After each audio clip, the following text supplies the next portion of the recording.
Hello, everybody, and welcome back. We are in our next day of reading the Bible in 30 days. I think for today we're going to focus on reading Ruth. Ruth is a fairly short book of the Bible here, and it's a little bit of has a little bit of a different pace compared to a lot of what we've been covering with Judges and Joshua. However, it does take place during the time of the Judges.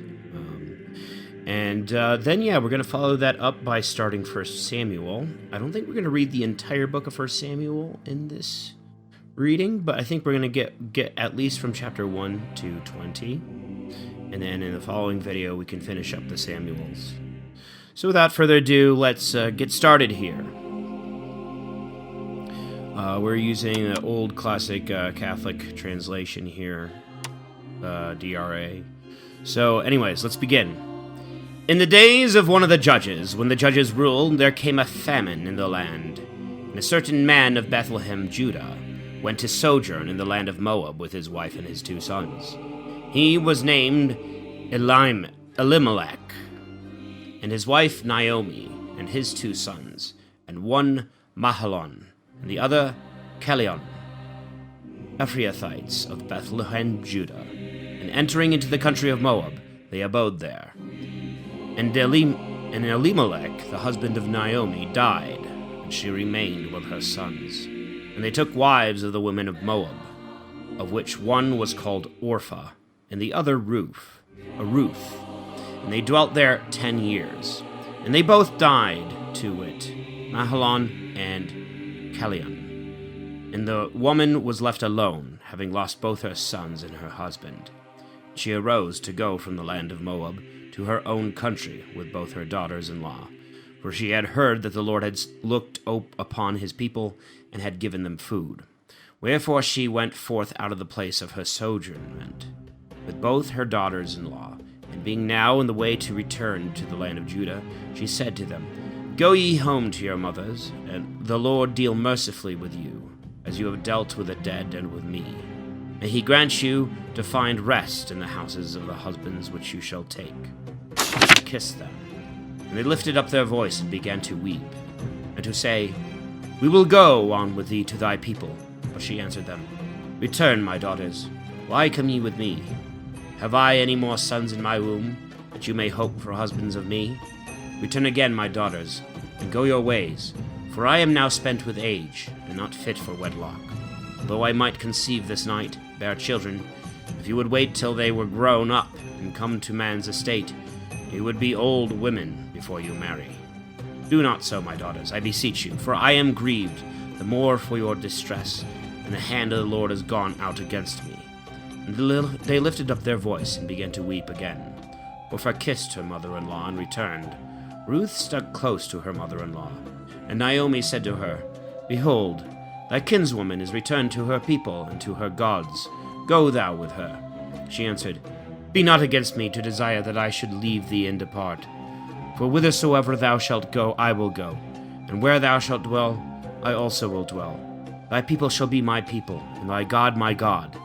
The land that shall receive thee dying, in the same will I die, and there will I be buried. The Lord do so, and so to me, and add more also, if aught but death part me and thee. Then Naomi, seeing that Ruth was steadfastly determined to go with her, would not be against it, nor persuade her any more to return to her friends. So they went together and came to Bethlehem. And when they were come into the city, the report was quickly spread among all. And the women said, This is that Naomi. But she said to them, Call me not Naomi, that is beautiful, but call me Mara, that is bitter. For the Almighty hath quite filled me with bitterness. I went out full, and the Lord hath brought me back empty. Why then do you call me Naomi, whom the Lord hath humbled, and the Almighty hath afflicted? So Naomi came with Ruth to the Moabites, her daughter-in-law, from the land of her sojournment, and returned into Bethlehem at the beginning of the barley harvest. Now her husband Elimelech had a kinsman, a powerful man, very rich, whose name was Boaz. And Ruth the Moabite said to her mother-in-law, "If thou wilt, I will go into the field and glean the ears of corn that escape the hands of the reapers, wheresoever I shall find grace with a householder that will be favorable to me." And she answered her, "Go, my daughter." She went therefore and gleaned the ears of corn after the reapers. It happened that the owner of that field was Boaz, who was of the kindred of Elimelech. And behold, he came out of Bethlehem and said to the reapers, "The Lord be with you." And they answered, "The Lord bless thee." And Boaz said to the young man that was set for the reapers, "Whose maid is this?" They answered him, "This is the Moabitess who came with Naomi from the land of Moab. She desired leave to glean the ears of corn that remain, following the steps of the reapers. And she hath been in the field from morning till now, and hath not gone home for 1 moment." And Boaz said to Ruth, "Hear me, daughter. Do not go to glean in any other field, and do not depart from this place, but keep with my maids, and follow where they reap. For I have charged my young men not to molest thee. And if thou art thirsty, go to the vessels, and drink of the waters whereof the servants drink." And she fell on her face, and worshipping upon the ground said to him, "Whence cometh this to me, that I should find grace before thy eyes, and that thou shouldest vouchsafe to take notice of me, a woman of another country?" And he answered her, "All hath been told me that thou hast done to thy mother-in-law after the death of thy husband, and thou hast left thy parents, and the land wherein thou wast born, and art come to a people which thou knowest not heretofore. The Lord render unto thee for thy work, and mayest thou receive a full reward of the Lord, the God of Israel, to whom thou art come, and under whose wings thou art fled." And she said, "I have found grace in thy eyes, my Lord, who hast comforted me, and hast spoken to the heart of thy handmaid, who am not like to one of thy maids." And Boaz said to her, "At mealtime come thou hither, and eat of the bread, and dip thy morsel in the vinegar." So she sat at the side of the reapers, and she heaped to herself fermenting, and ate and was filled, and took the leavings. And she arose from thence to glean the ears of corn as before. And Boaz commanded his servant, saying, "If she would even reap with you, hinder her not. And let fall some of your handfuls of purpose, and leave them, that she may gather them without shame, and let no man rebuke her when she gathereth them." She gleaned therefore in the field till evening, and beating out with a rod and threshing what she had gleaned, she found about the measure of an ephah of barley, that is 3 bushels, which she took up and returned into the city, and showed it to her mother-in-law. Moreover she brought out, and gave her of the remains of her meat, wherewith she had been filled. And her mother-in-law said to her, "Where hast thou gleaned today, and where hast thou wrought? Blessed be that hath had pity on thee." And she told her with whom she had wrought, and she told the man's name, that he was called Boaz. And Naomi answered her, "Blessed be he of the Lord, because the same kindness which he showed to the living, he hath kept also to the dead." And again she said, "The man is our kinsman." And Ruth said, "He also charged me that I should keep close to his reapers, till all the corn should be reaped." And her mother-in-law said to her, "It is better for thee, my daughter, to go out to reap with his maids, lest in another man's field someone may resist thee." So she kept close to the maids of Boaz, and continued to glean with them, till all the barley and the wheat were laid up in the barns. After she was returned to her mother-in-law, Naomi said to her, "My daughter, I will seek rest for thee, and will provide that it may be well with thee. This Boaz, with whose maids thou wast joined in the field, is our near kinsman, and behold, this night thou winnoweth barley in the threshing floor. Wash thyself therefore, and anoint thee, and put on thy best garments, and go down to the barn floor, but let not the man see thee, till he shall have done eating and drinking, and when he shall go to sleep, mark the place wherein he sleepeth. And thou shalt go in, and lift up the clothes wherewith he is covered towards his feet, and shalt lay thyself down there, and he will tell thee what thou must do." She answered, "Whatsoever thou shalt command I will do." And she went down to the barn floor, and did all that her mother-in-law had bid her. And when Boaz had eaten and drunk, and was merry, he went to sleep by the heap of sheaves. And she came softly, and uncovering his feet, laid herself down. And behold, when it was now midnight, the man was afraid and troubled, and he saw a woman lying at his feet. And he said to her, Who art thou? She answered, I am Ruth thy handmaid. Spread thy coverlet over thy servant, for thou art a near kinsman.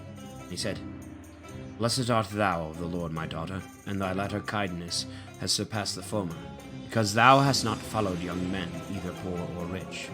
Fear not, therefore, for whatsoever thou shalt say to me, I will do to thee. For all the people that dwell within the gates of my city know that thou art a virtuous woman. Neither do I deny myself to be near of kin, but there was another nearer than I.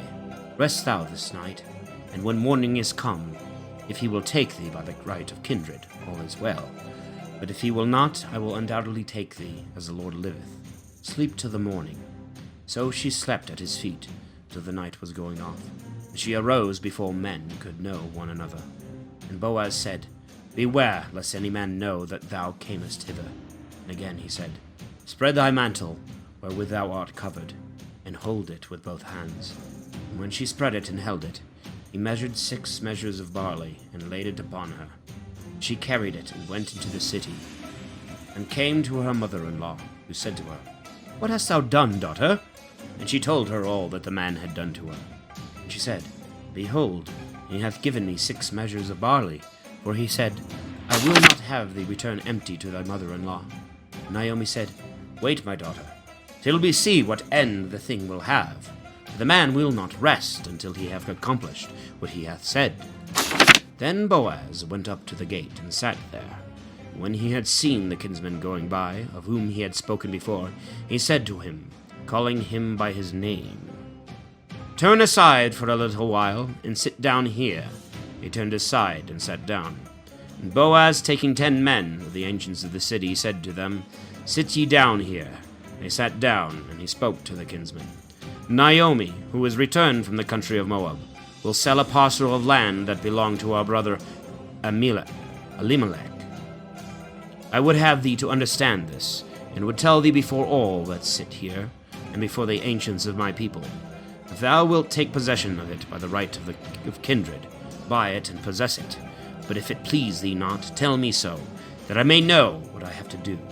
For there was no near kinsman besides thee, who art first, and me, who am second. But he answered, I will buy the field.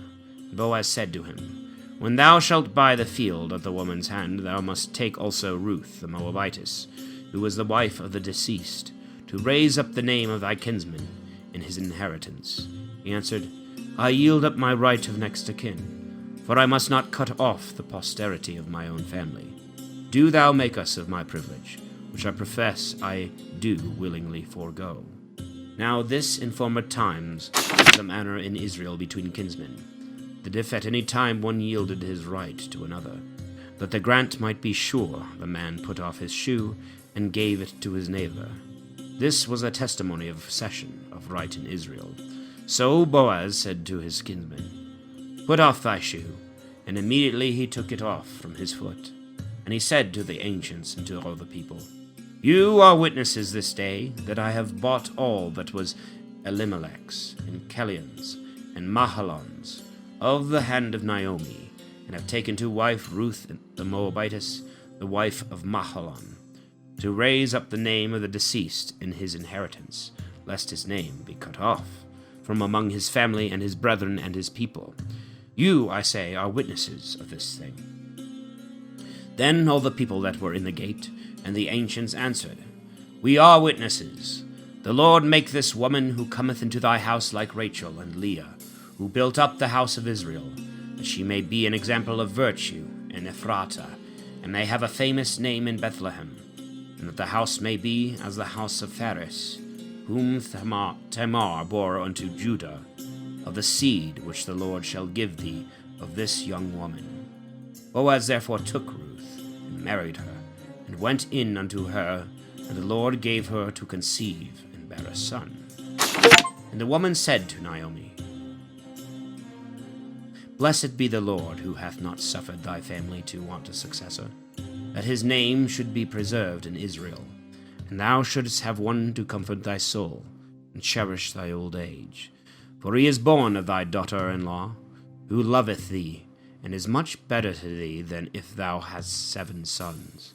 Naomi, taking the child, laid it in her bosom, and she carried it, and was a nurse unto it.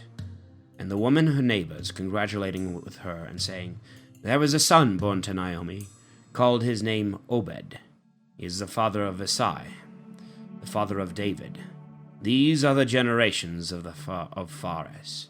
Phares begot Esron, Esron begot Aram, Aram begot Aminadab, Aminadab begot Nahasson, Nahasson begot Salmon, Salmon begot Boaz, Boaz begot Obed, Obed begot Isai, Isai begot David.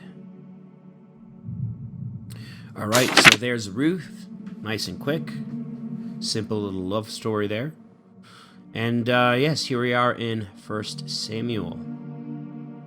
So, if I remember correctly, 1 Samuel kind of starts off with the life of Samuel first, right? And then it eventually ends up transitioning into the life of David as we get into the later chapters. I can't exactly remember when that happens. You also got Saul in there that gets raised up as the first king. So without further ado, let's begin. There was a man of Ramathaim Sophim of Mount Ephraim, and his name was Elkanah, the son of Jeroham, the son of Eliu, the son of Tohu, the son of Suf, an Ephraimite, and he had 2 wives. The name of one was Anna, and the name of the other Phenenna. Phenenna had children, but Anna had no children. I believe in some translations it's Hannah, is it not? Anyways. In this man went up out of his city upon the appointed days to adore and to offer sacrifice to the Lord of hosts in Silo. And the 2 sons of Heli, Ophni and Phinehas, were their priests of the Lord. Now the day came, and Elkanah offered sacrifice, and gave to Phenenna his wife, and to all her sons and daughters portions. But to Anna he gave 1 portion with sorrow, because he loved Anna, and the Lord had shut up her womb. Her rival also afflicted her, and troubled her exceedingly, insomuch that she upbraided her, that the Lord had shut up her womb. And thus she did every year, when the time returned that they went up to the temple of the Lord, and thus she provoked her. But Anna wept, and did not eat. Then Elkanah her husband said to her, Anna, why weepest thou, and why dost thou not eat? And why dost thou afflict thy heart? Am not I better to thee than 10 children? So Anna arose after she had eaten and drunk in Silo. And Heli the priest, sitting upon a stool before the door of the temple of the Lord, as Anna had her heart full of grief, she prayed to the Lord, shedding many tears. She made a vow, saying, O Lord of hosts, if thou wilt look down on the affliction of thy servant, and wilt be mindful of me, and not forget thy handmaid, and wilt give to thy servant a man-child, I will give him to the Lord all the days of his life, and no razor shall come upon his head. And it came to pass, as she multiplied prayers before the Lord, that Heli observed her mouth. Now Anna spoke in her heart, and only her lips moved, but her voice was not heard at all. Heli therefore thought her to be drunk, and said to her, How long wilt thou be drunk? Diggest a little the wine, of which thou hast taken too much. Anna answering said, Not so, my lord, for I am an exceedingly unhappy woman, and have drunk neither wine nor any strong drink. But I have poured out my soul before the Lord.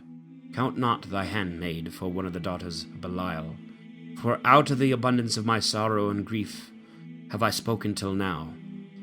Then Heli said to her, Go in peace, and the God of Israel grant thee thy petition, which thou hast asked of him. And she said, Would to God that thy handmaid may find grace in thine eyes. So the woman went on her way and ate, and her countenance was no more changed. And they rose in the morning, and worshipped before the Lord, and they returned, came into their house at Ramathah.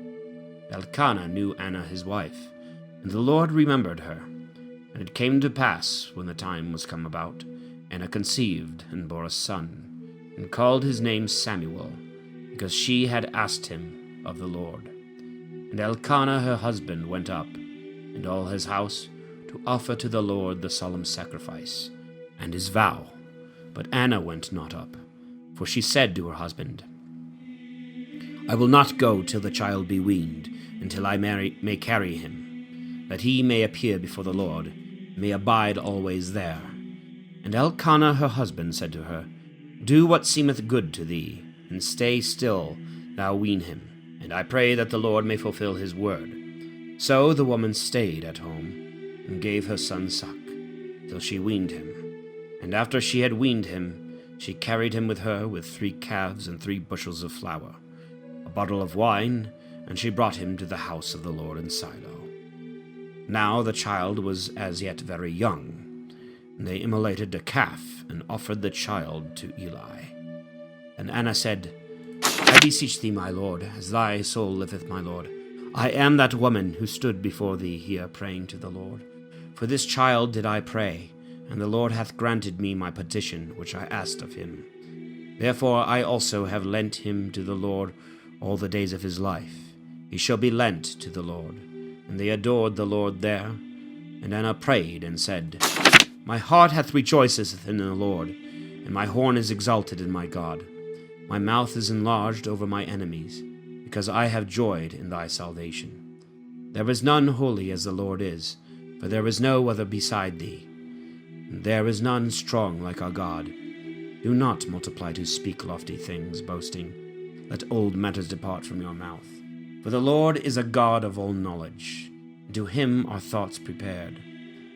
The bow of the mighty is overcome, and the weak are girt with strength.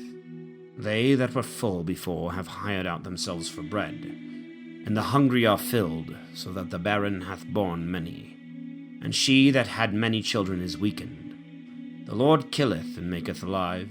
He bringeth down to hell and bringeth back again. The Lord maketh poor and maketh rich. He humbleth and he exalteth.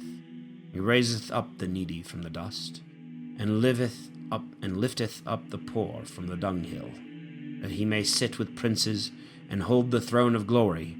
For the poles of the earth are the Lord's, and upon them he hath set the world. He will keep the feet of his saints, and the wicked shall be silent in darkness, because no man shall prevail by his own strength.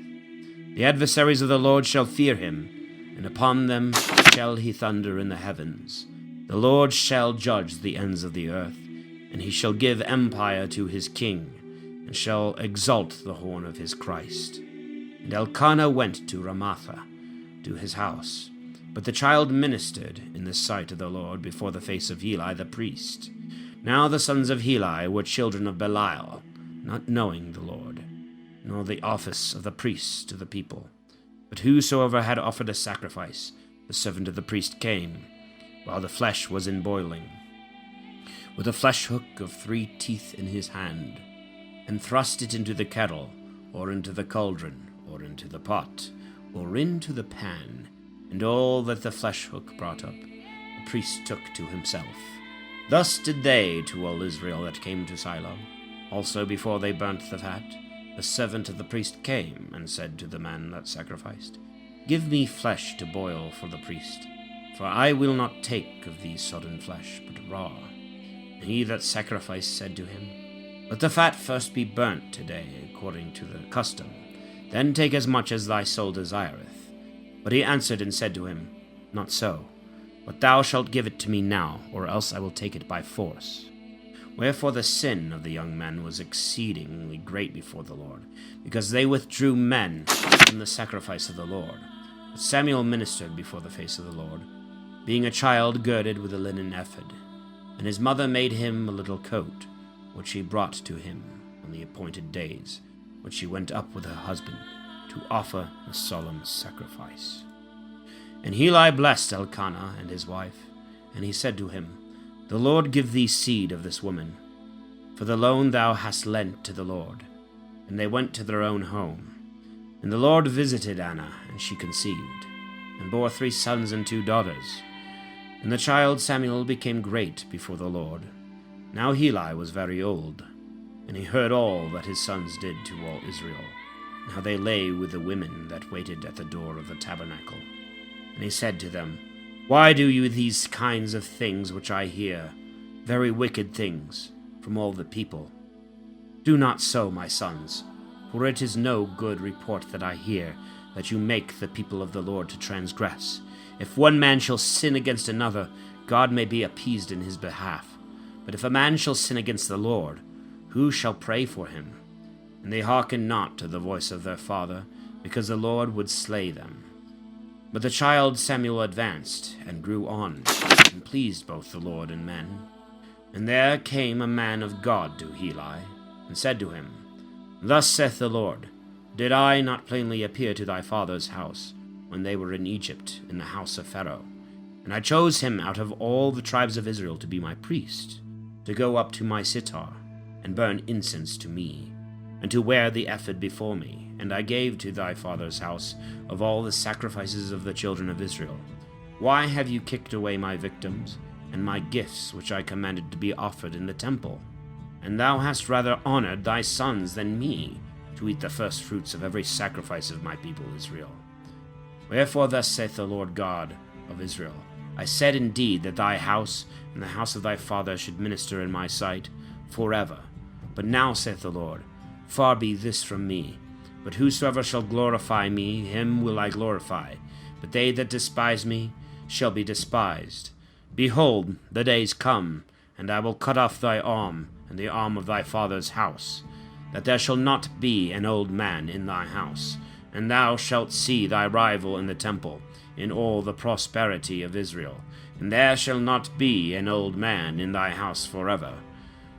However, I will not altogether take away a man of thee from my altar, so that thy eyes may faint and thy soul be spent.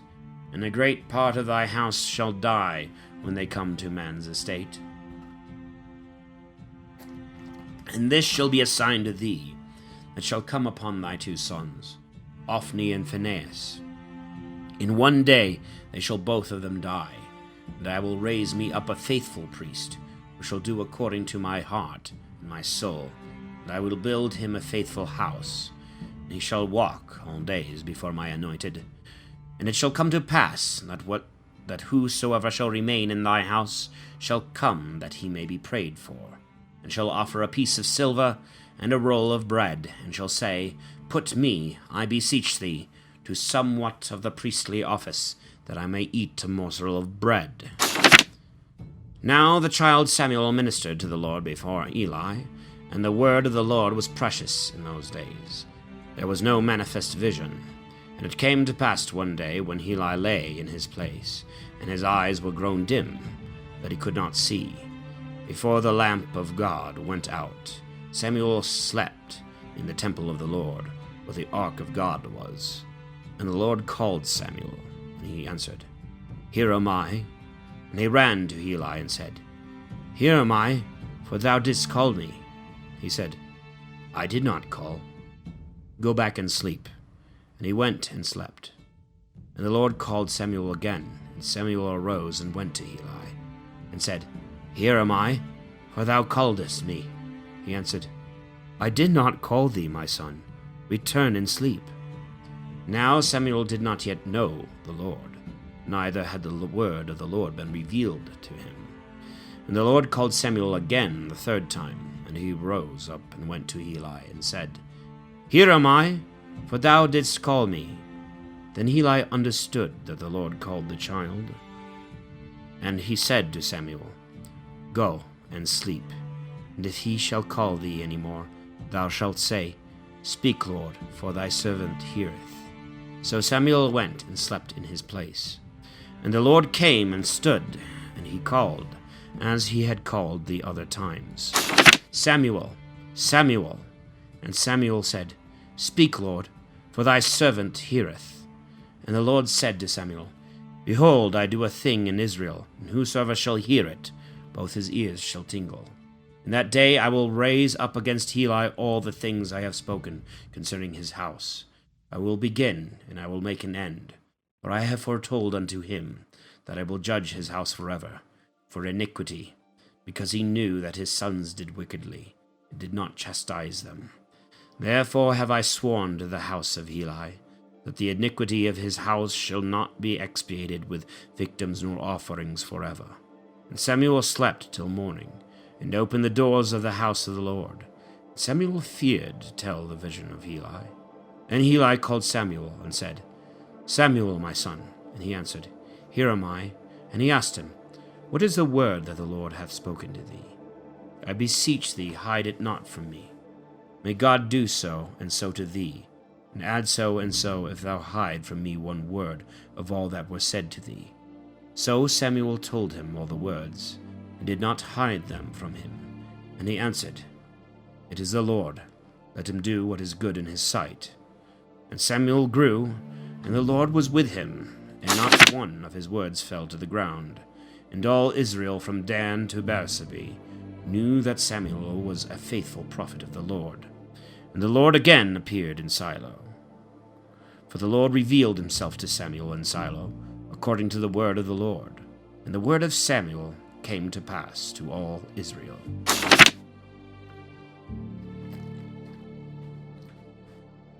And it came to pass in those days that the Philistines gathered themselves together to fight. And Israel went out to war against the Philistines, and camped by the stone of Help. And the Philistines came to Aphek, and put their army in array against Israel. And when they had joined battle, Israel turned their backs to the Philistines. And there was slain in that fight here and there in the fields about 4,000 men.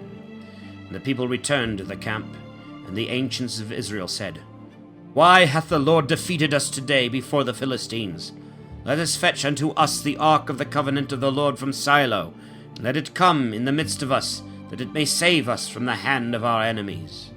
So the people were sent to Shiloh, and they brought from thence the ark of the covenant of the Lord of hosts, sitting upon the cherubims. And the two sons of Eli, Ophni and Phinehas, were with the ark of the covenant of God.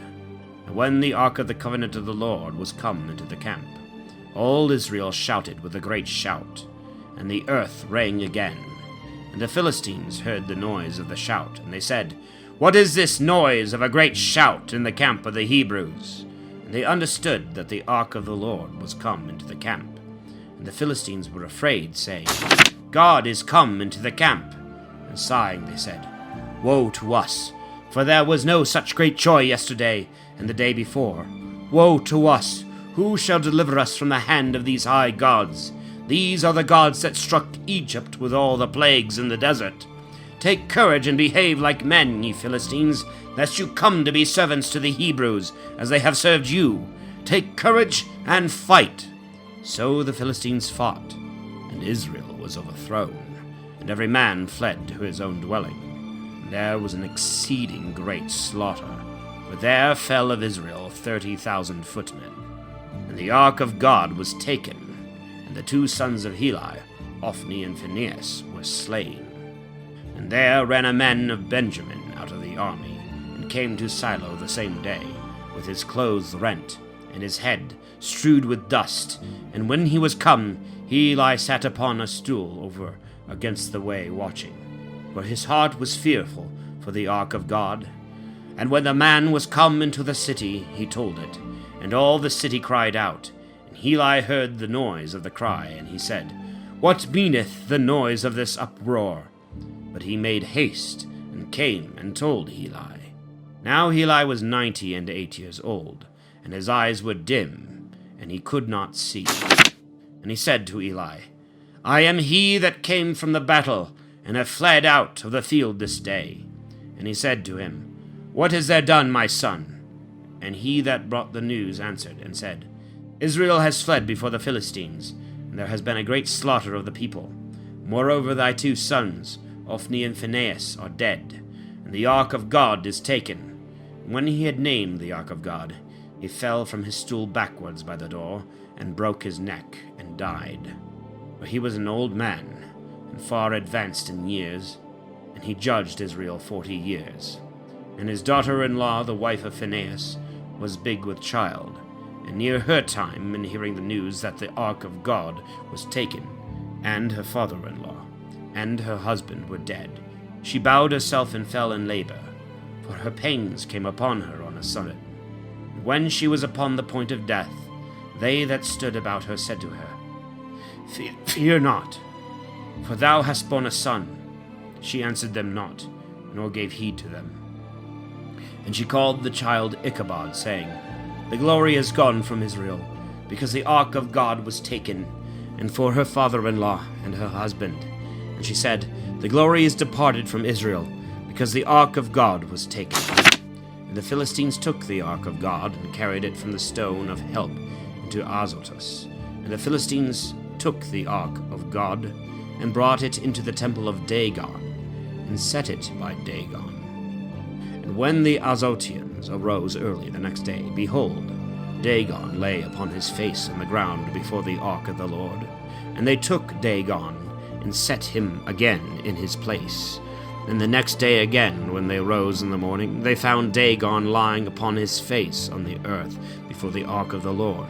And the head of Dagon, and both the palms of his hands, were cut off upon the threshold.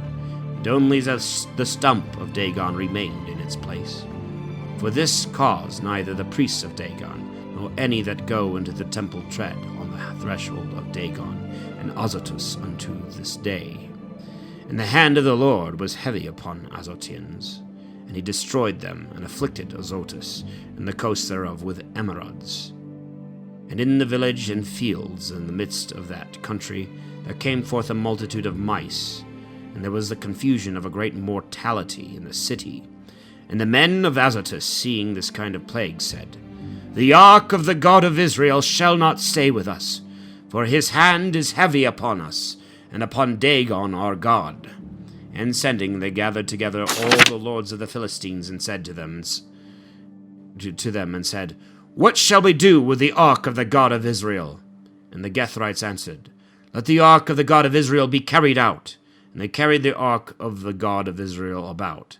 And while they were carrying it about, the band of the Lord came upon every city with an exceedingly great slaughter, and he smote the men of every city, both small and great, and they had emerods in their secret parts.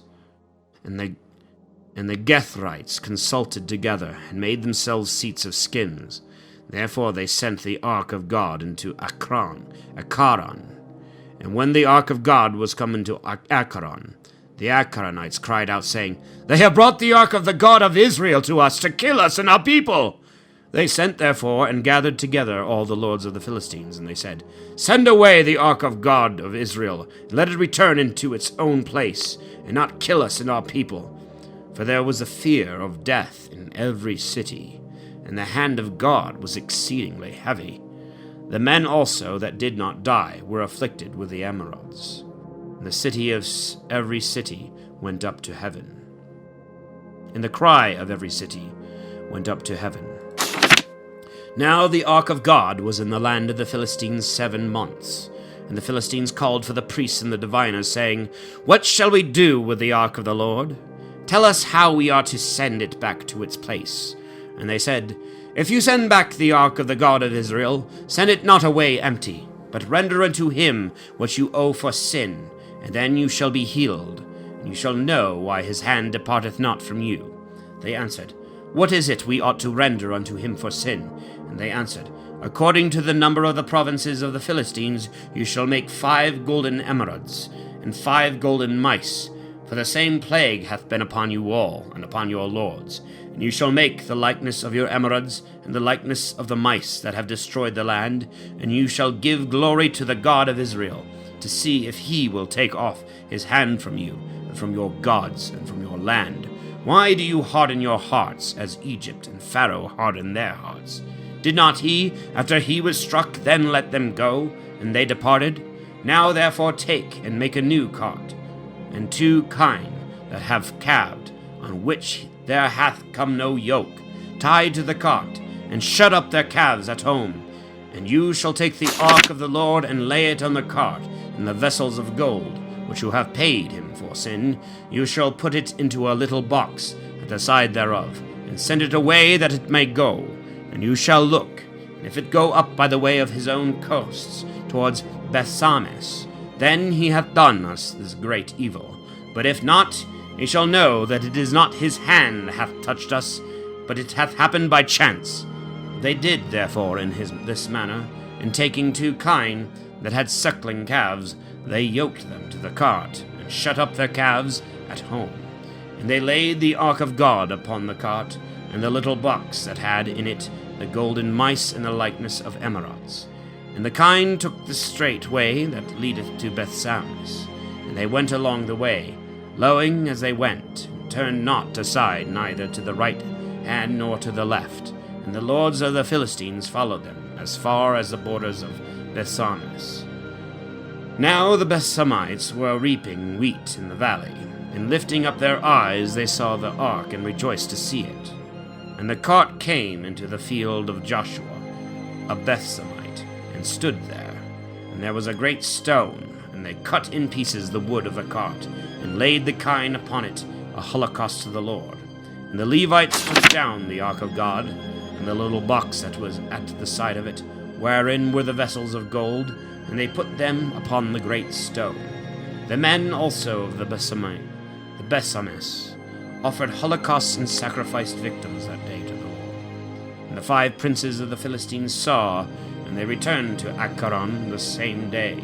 And these are the golden emeralds, which the Philistines returned for sin to the Lord. For Azotus 1, for Gaza 1, for Askelon 1, for Geth 1, for Acharon 1, and the golden mice according to the number of the cities of the Philistines, of the 5 provinces, from the fenced city to the village that was without wall, and to the great Abel, the stone, whereon they set down the ark of the Lord, which was still that day in the field of Joshua the Bethsamite. But he slew of the men of Bethsames, because they had seen the ark of the Lord, and he slew of the people 70 men, and 5,000 of the common people. And the people lamented, because the Lord had smitten the people with a great slaughter. And the men of Bethsames said, Who shall be able to stand before the Lord, this holy God? And to whom shall he go up from us? And they sent messengers to the inhabitants of Kiriatharim, saying, The Philistines have brought back the ark of the Lord. Come ye down, and fetch it up to you. And then men of Kiriatharim came and fetched up the ark of the Lord, and carried it into the house of Abinadab in Gabaa. And they sanctified Eleazar his son, to keep the ark of the Lord. And it came to pass that from the day the ark of the Lord abode in Kiriatharim, days were multiplied, for it was now the 20th year, and all the house of Israel rested following the Lord. And Samuel spoke to all the house of Israel, saying, If you turn to the Lord with all your heart, put away the strange gods from among you, Baalim and Ashtaroth, and prepare your hearts unto the Lord, and serve him only, and he will deliver you out of the hand of the Philistines. Then the children of Israel put away Baalim and Ashtaroth, and served the Lord only. Samuel said, Gather all Israel to Mesphah, that I may pray to the Lord for you. And they gathered together at Mesphah, and they drew water, and poured it out before the Lord. And they fasted on that day, and they said there, We have sinned against the Lord. And Samuel judged the children of Israel in Mesphah. And the Philistines heard that the children of Israel were gathered together to Mesphah, and the lords of the Philistines went up against Israel. And when the children of Israel heard this, they were afraid of the Philistines. And they said to Samuel, Cease not to cry to the Lord our God for us, that he may save us out of the hand of the Philistines. And Samuel took a sucking lamb, and offered it whole for a holocaust to the Lord. And Samuel cried to the Lord for Israel, and the Lord heard him. And it came to pass, when Samuel was offering the holocaust, the Philistines began the battle against Israel. But the Lord thundered with a great thunder on that day upon the Philistines, and terrified them, and they were overthrown before the face of Israel. And the men of Israel, going out of Mesphah, pursued after the Philistines, and made slaughter of them till they came under Bethkar. And Samuel took a stone, and laid it between Mesphah and Sen, and he called the place the Stone of Help. And he said, Thus far the Lord hath helped us. And the Philistines were humbled, and they did not come any more into the borders of Israel. And the hand of the Lord was against the Philistines all the days of Samuel. And the cities which the Philistines had taken from Israel, were restored to Israel, from Acaron to Gath and their borders. And he delivered Israel from the hand of the Philistines, and there was peace between Israel and the Amorites. And Samuel judged Israel all the days of his life, and he went every year about to Bethel, and to Galgal, and to Masphath, and he judged Israel in the aforesaid places.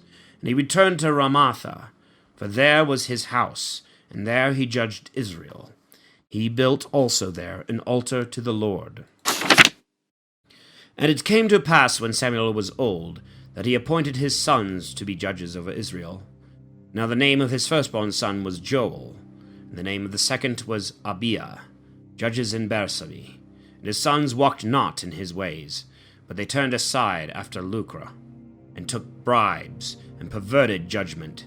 Then all the ancients of Israel, being assembled, came to Samuel to Ramathah. And they said to him, Behold, thou art old, and thy sons walk not in thy ways.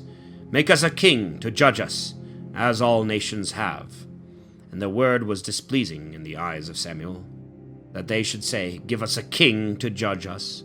And Samuel prayed to the Lord, and the Lord said to Samuel, Hearken to the voice of the people in all that they say to thee, for they have not rejected thee, but me, that I should not reign over them, according to all their works I have done from the day that I brought them out of Egypt until this day. As they have forsaken me, and served strange gods, so do they also unto thee. Now therefore hearken to their voice, but yet testify to them, and foretell them the right of the king that shall reign over them. Then Samuel told all the words of the Lord to the people that had desired a king with him, and said, This will be the right of the king that shall reign over you. He will take your sons, and put them in his chariots, and will make them his horsemen, and his running footmen, to run before his chariots. And he will appoint of them to be his tribunes, and centurions, and to plow his fields, and to reap his corn, and to make him arms and chariots. Your daughters also he will take to make him ointments, and to be his cooks and bakers. And he will take your fields and your vineyards and your best oliveyards, and give them to his servants. Moreover, he will take the tenth of your corn, and of the revenues of your vineyards, to give his eunuchs and servants. Your servants also and handmaids, and your goodliest young men, and your asses he will take away, and put them to his work. Your flocks also he will tithe, and you shall be his servants. And you shall cry out in that day from the face of the king, whom you have chosen to yourselves. And the Lord will not hear you in that day, because you desired unto yourselves a king. But the people would not hear the voice of Samuel, and they said, Nay, but there shall be a king over us, and we also will be like all nations. And our king shall judge us, and go out before us, and fight our battles for us. Samuel heard all the words of the people, and rehearsed them in the ears of the Lord. And the Lord said to Samuel, Hearken to their voice, and make them a king. And Samuel said to the men of Israel, Let every man go to his city. Now there was a man of Benjamin, whose name was Cis, the son of Abiel, the son of Seror, the son of Bechorath, the son of Aphiah, the son of a man of Jamini, valiant and strong.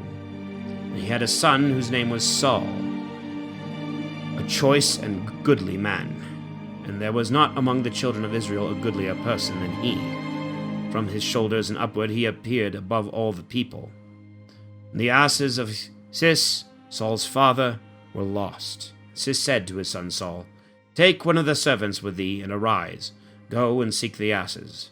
When they had passed through Mount Ephraim, and through the land of Salisa, and had not found them, they passed also through the land of Salim, and they were not there, and through the land of Jamini, and found them not.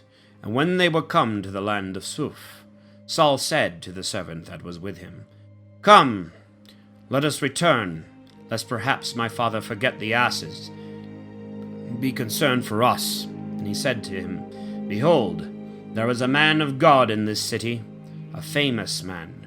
All that he saith cometh certainly to pass. Now therefore let us go thither, perhaps he may tell us of our way, for which we are come. And Saul said to his servant, Behold, we will go.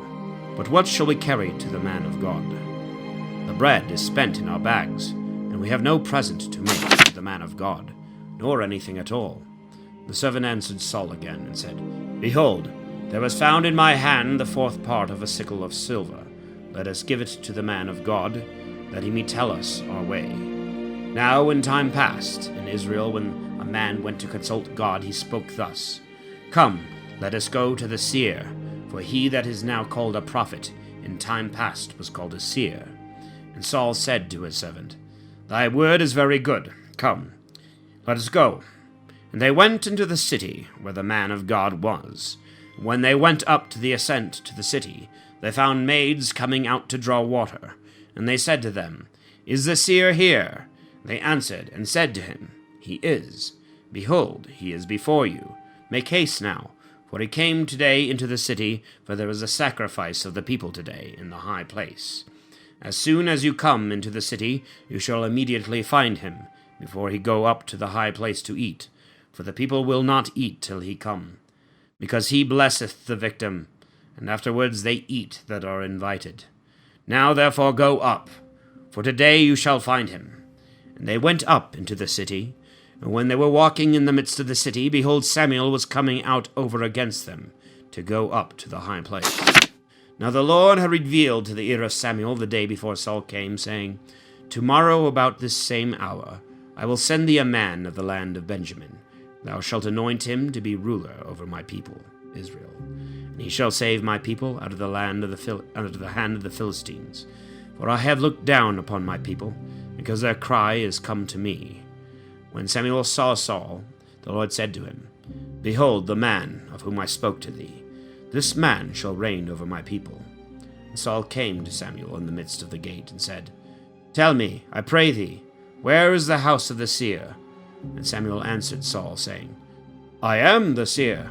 Go up before me to the high place, that you may eat with me today, and I will let thee go in the morning, and tell thee all that is in thy heart. And as for the asses, which were lost 3 days ago, be not solicitous, because they are found. And for whom shall be all the best things of Israel? Shall they not be for thee and for all thy father's house?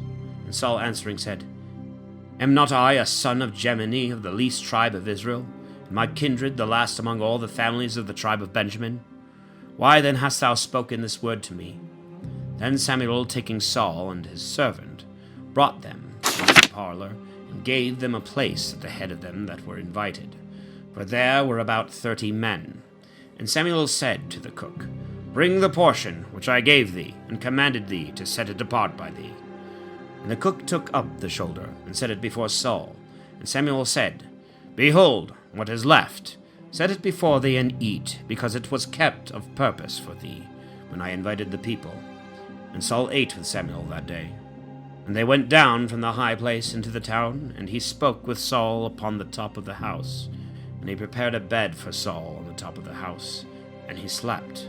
And when they were risen in the morning, and it began now to be light, Samuel called Saul on the top of the house, saying, Arise, that I may let thee go. And Saul arose, and they went out both of them, to wit, he and Samuel.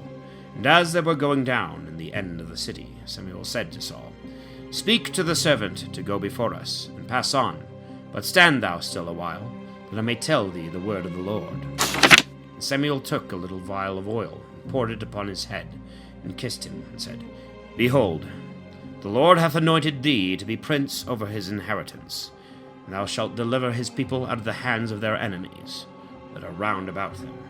And this shall be a sign unto thee, that God hath anointed thee to be prince. When thou shalt depart from me this day, thou shalt find 2 men by the sepulchre of Rachel, in the borders of Benjamin to the south. And they shall say to thee, The asses are found which thou wentest to seek, and thy father, thinking no more of the asses, is concerned for you, and saith, What shall I do for my son? And when thou shalt depart from thence, and go farther on, and shalt come to the oak of Tabor, there shall meet thee 3 men going up to God to Bethel, one carrying 3 kids, and another 3 loaves of bread, and another carrying a bottle of wine. And they will salute thee, and will give thee 2 loaves. Thou shalt take them at their hand. After that thou shalt come to the hill of God, where the garrison of the Philistines is.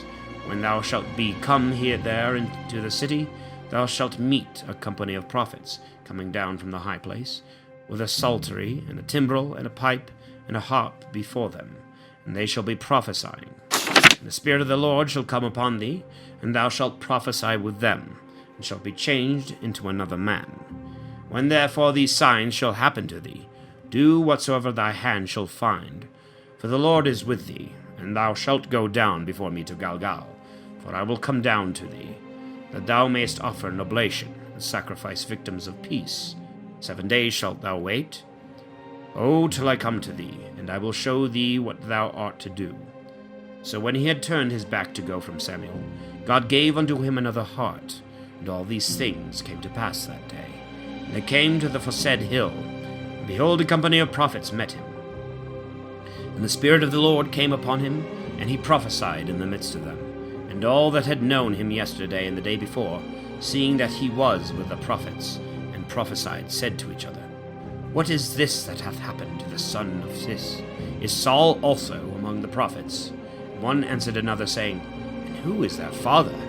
Therefore it became a proverb, Is Saul also among the prophets? And when he had made an end of prophesying, he came to the high place. And Saul's uncle said to him, to his servant, Whither went you? They answered, To seek the asses. And not finding them, we went to Samuel. And his uncle said to him, Tell me what Samuel said to thee. And Saul said to his uncle, He told us that the asses were found, but of the matter of the kingdom of which Samuel had spoken to him, he told him not. Samuel called together the people to the Lord in Maspha, and he said to the children of Israel, Thus saith the Lord God of Israel, I brought up Israel out of Egypt, and delivered you from the hand of the Egyptians, from the hand of all the kings who afflicted you.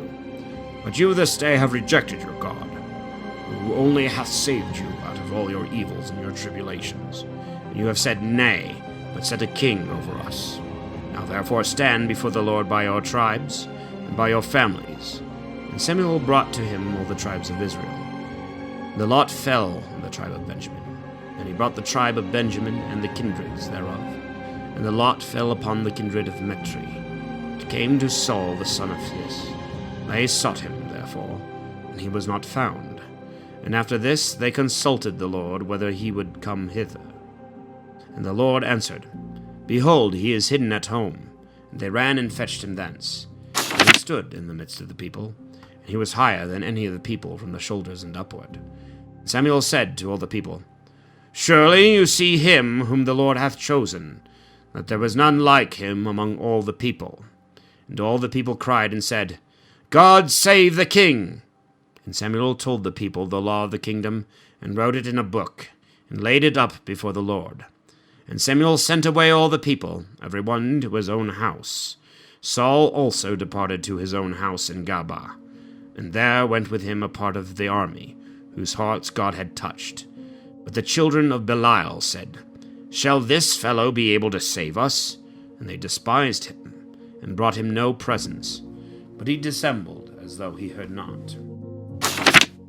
And it came to pass about a month after this that Naas, the Ammonite, came up, and began to fight against Jabez-Galad. And all the men of Jabez said to Naas, Make a covenant with us, and we will serve thee. And Naas the Ammonite answered them, On this condition will I make a covenant with you, that I may pluck out all your right eyes, and make you a reproach in all Israel. The ancients of Jabez said to him, Allow us 7 days, that we may send messengers to all the coasts of Israel, and if there be no one to defend us, we will come out to thee. The messengers therefore came to Gabaa of Saul, and they spoke these words, in the hearing of the people, and all the people lifted up their voices and wept. And behold, Saul came, following oxen out of the field, and he said, What aileth the people that they weep? And they told him the words of the men of Jabez. And the Spirit of the Lord came upon Saul, when he had heard these words, and his anger was exceedingly kindled. And taking both the oxen, he cut them in pieces, and sent them into all the coasts of Israel by messengers, saying, Whosoever shall not come forth and follow Saul and Samuel, so shall it be done to his oxen. And the fear of the Lord fell upon the people, and they went out as one man. And he numbered them in Bezek, and there were of the children of Israel 300,000. and of the men of Judah 30,000. And they said to the messengers that came, Thus shall you say to the men of Jabesh Galad, Tomorrow, when the sun shall be hot, you shall have relief. The messengers therefore came and told the men of Jabesh, and they were glad. And they said, In the morning we will come out to you, and you shall do what you please with us.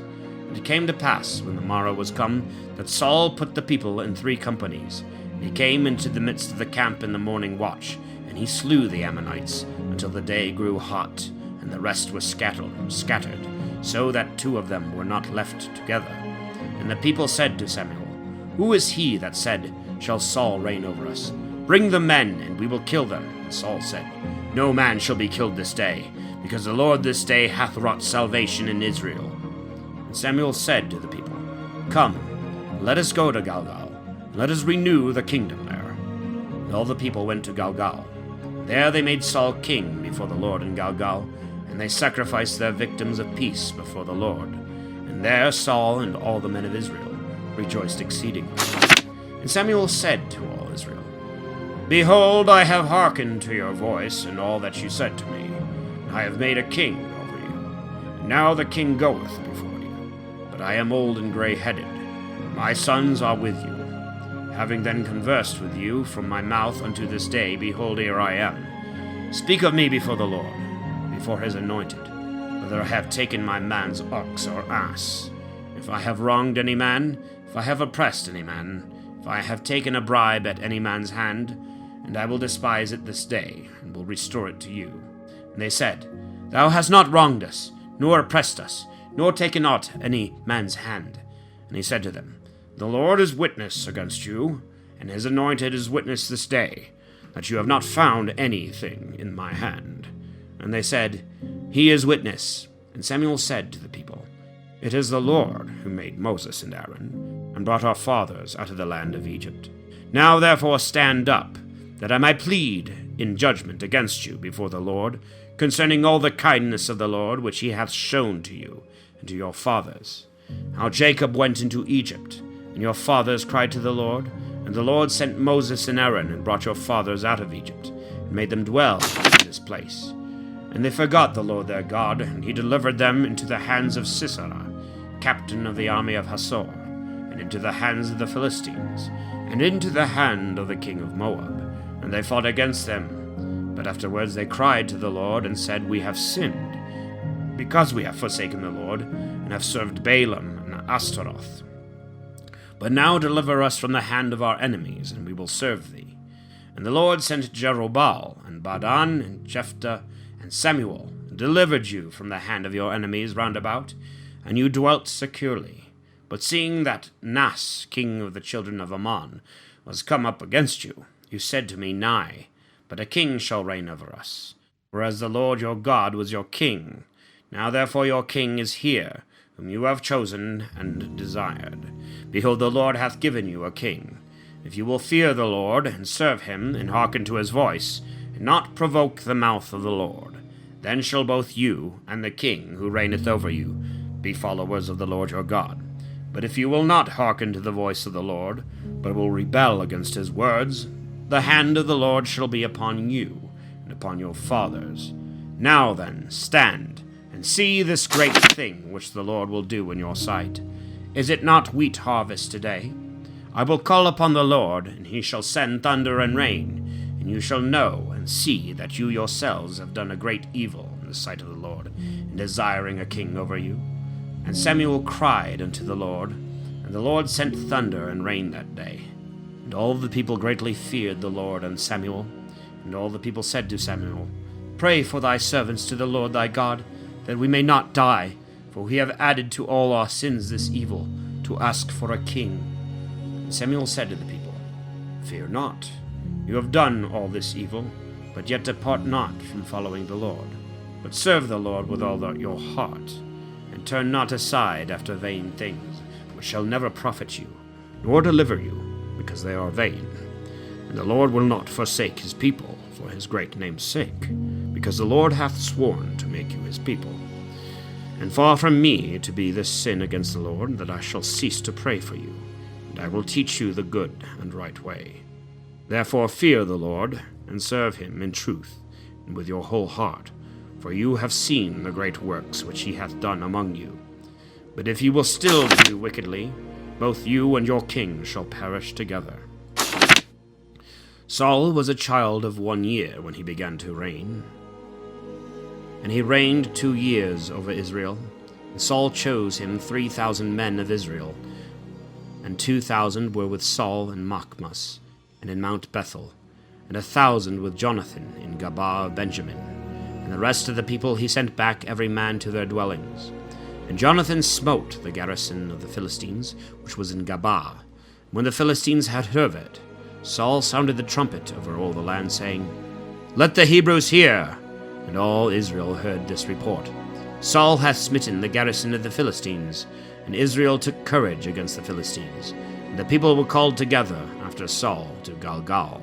The Philistines also were assembled to fight against Israel, 30,000 chariots, and 6,000 horsemen, and a multitude of people besides, like the sand on the seashore for number. And going up, they camped in Machmas, at the east of Bethaven. And when the men of Israel saw that they were straitened, for the people were distressed, they hid themselves in caves, and in thickets, and in rocks, and in dens, and in pits. And some of the Hebrews passed over the Jordan into the land of Gad and Galad. And when Saul was yet in Gilgal, all the people that followed him were greatly afraid. And he waited 7 days according to the appointment of Samuel. And Samuel came not to Gilgal, and people slipped away from him. Then Saul said, Bring me the holocaust and the peace offerings. And he offered the holocaust. And when he had made an end of offering to the holocaust, behold, Samuel came. And Saul went forth to meet him and to salute him. And Samuel said to him, What hast thou done? Saul answered, Because I saw that the people slipped from me, and thou wast not come according to the days appointed, and the Philistines were gathered together in Machmas. I said, Now will the Philistines come down upon me to Gilgal, and I have not appeased the face of the Lord. Forced by necessity I offered the holocaust. Samuel said to Saul, Thou hast done foolishly, and hast not kept the commandments of the Lord thy God, which he commanded thee. And if thou hast not done this, the Lord would now have established thy kingdom over Israel forever, but thy kingdom shall not continue. The Lord hath sought him a man according to his own heart. In him hath the Lord commanded to be prince over his people, because thou hast not observed that which the Lord commanded. And Samuel arose and went up from Gilgal to Gabaa of Benjamin, and the rest of the people went up after Saul to meet the people who fought against them, going from Gilgal to Gabaa in the hill of Benjamin.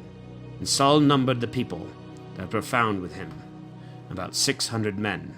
And Saul and Jonathan his son, and the people that were present with him, were in Gabaa of Benjamin. But the Philistines encamped in Machmas. And there went out of the camp of the Philistines 3 companies to plunder. 1 company went towards the way of Ephraim to the land of Sual, and another went by the way of Bethhoron, and the third turned to the way of the border, above the valley of Seboim, towards the desert. Now there was no smith to be found in all the land of Israel, for the Philistines had taken this precaution, lest the Hebrews should make them swords or spears. So all Israel went down to the Philistines, to sharpen every man his plowshare, and his spade, and his axe, and his rake, so that their shares and their spades and their forks and their axes were blunt, even to the ground which was to be mended. And when the day of battle was come, there was neither sword nor spear found in the hand of any of the people that were with Saul and Jonathan, except Saul and Jonathan his son. And the army of the Philistines went out in order to advance further in Machmas. Now it came to pass one day that Jonathan the son of Saul said to the young man that bore his armor, Come, and let us go over to the garrison of the Philistines, which is on the other side of yonder place. But he told not this to his father. And Saul abode in the uttermost part of Gabaa under the pomegranate tree, which was in Magron, and the people with him were about 600 men. And Achias the son of Achitob, brother to Ichabod the son of Phinehas, the son of Heli, the son of Eli, the priest of the Lord in Silo, wore the ephod. And the people knew not whither Jonathan was gone. Now there were between the accents by which Jonathan sought to go over to the garrison of the Philistines rocks standing up on both sides, and steep cliffs like teeth on the one side and on the other. The name of the one was Bozas, and the name of the other was Senah. One rock stood out towards the north, over against Makmas, and the other to the south, over against Gabah. Jonathan said to the young man that bore his armor, "Come, let us go over to the garrison of these uncircumcised. It may be the Lord will do for us, because it is easy for the Lord to save either by many or by few." And his armor-bearer said to him, "Do all that pleaseth thy mind. Go whither thou wilt, and I will be with thee, wheresoever thou hast a mind." And Jonathan said, "Behold, we will go over to these men, and when we shall be seen by them, if they shall speak thus to us, stay till we come to you. Let us stand still in our place, and not go up to them. But if they shall say, Come up to us, let us go up, because the Lord hath delivered them into our hands, and this shall be a sign unto us." So both of them discovered themselves to the garrison of the Philistines. And the Philistines said, "Behold, the Hebrews come forth out of the holes wherein they were hid." And the men of the garrison spoke to Jonathan and to his armor-bearer, and said, "Come up to us, and we will show you a thing." And Jonathan said to his armor-bearer, "Let us go up. Follow me, for the Lord hath delivered them into the hands of Israel."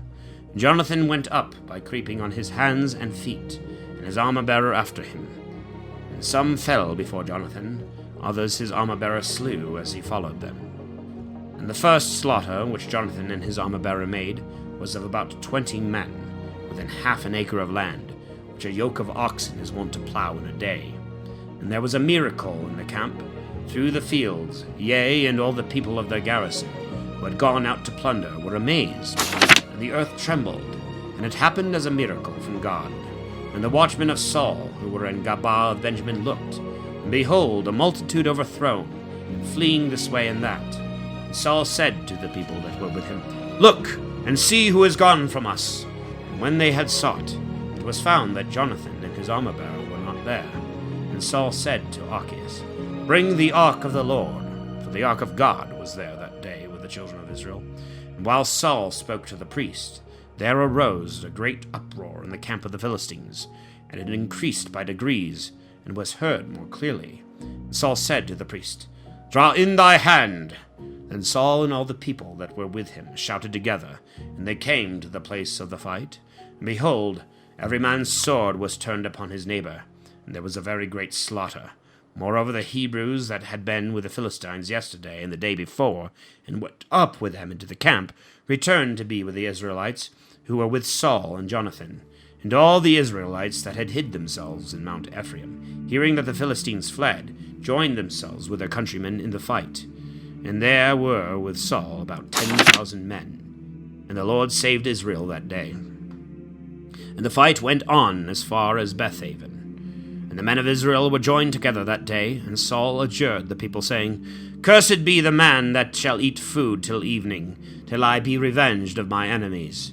So none of the people tasted any food, and all the common people came into a forest, in which there was honey upon the ground. And when the people came into the forest, behold, the honey dropped, but no man put his hand to his mouth, for the people feared the oath. But Jonathan had not heard when his father adjured the people, and he put forth the end of the rod which he had in his hand, and dipped it in a honeycomb. And he carried his hand to his mouth, and his eyes were enlightened. And one of the people answering said, "Thy father hath bound the people with an oath, saying, Cursed be the man that shall eat food, any food this day." And the people were faint. And Jonathan said, "My father hath troubled the land. You have seen yourselves that my eyes are enlightened, because I tasted a little of this honey. How much more if the people had eaten of the prey of their enemies, which they found?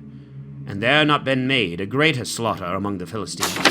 So they smote that day the Philistines from Makmas to Ailon. And the people were wearied exceedingly. And falling upon the spoils, they took sheep and oxen and calves, and slew them on the ground. And the people ate them with the blood. And they told Saul that the people had sinned against the Lord, eating with the blood. And he said, "You have transgressed. Roll here to me now a great stone." And Saul said, "Disperse yourselves among the people, and tell them to bring me every man his ox and his ram, and slay them upon this stone, and eat. and you shall not sin against the Lord in eating with the blood. So all the people brought every man his ox with him till the night, and slew them there. And Saul built an altar to the Lord, and he then first began to build an altar to the Lord. And Saul said, Let us fall upon the Philistines by night, and destroy them till the morning light, and let us not leave a man of them. And the people said, Do all that seemeth good in thy eyes. And the priest said, Let us draw near hither unto God. And Saul consulted the Lord. Shall I pursue after the Philistines? Wilt thou deliver them into the hands of Israel? And he answered him not that day. And Saul said, Bring hither all the corners of the people, and know and see by whom this sin hath happened today. As the Lord liveth, who is the Saviour of Israel, if it was done by Jonathan my son, he shall surely die. And this none of the people gainsaid him. And he said to all Israel, Be you on one side, and I with Jonathan my son will be on the other side. And the people answered Saul, Do what seemeth good in thy eyes. And Saul said to the Lord, O Lord God of Israel, give us sign by which we may know what the meaning is that thou answerest not thy servant today. If this iniquity be in me, or in my son Jonathan, give a proof. Or if this iniquity be in thy people, give holiness. And Jonathan and Saul were taken, and the people escaped.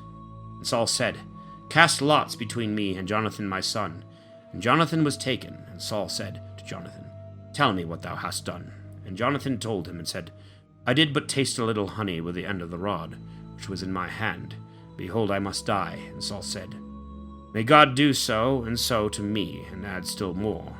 For dying thou shalt die, O Jonathan. And the people said to Saul, Shall Jonathan then die, who hath wrought this great salvation in Israel? This must not be, as the Lord liveth. There shall not one hair of his head fall to the ground, for he hath wrought with God this day. So the people delivered Jonathan, that he should not die.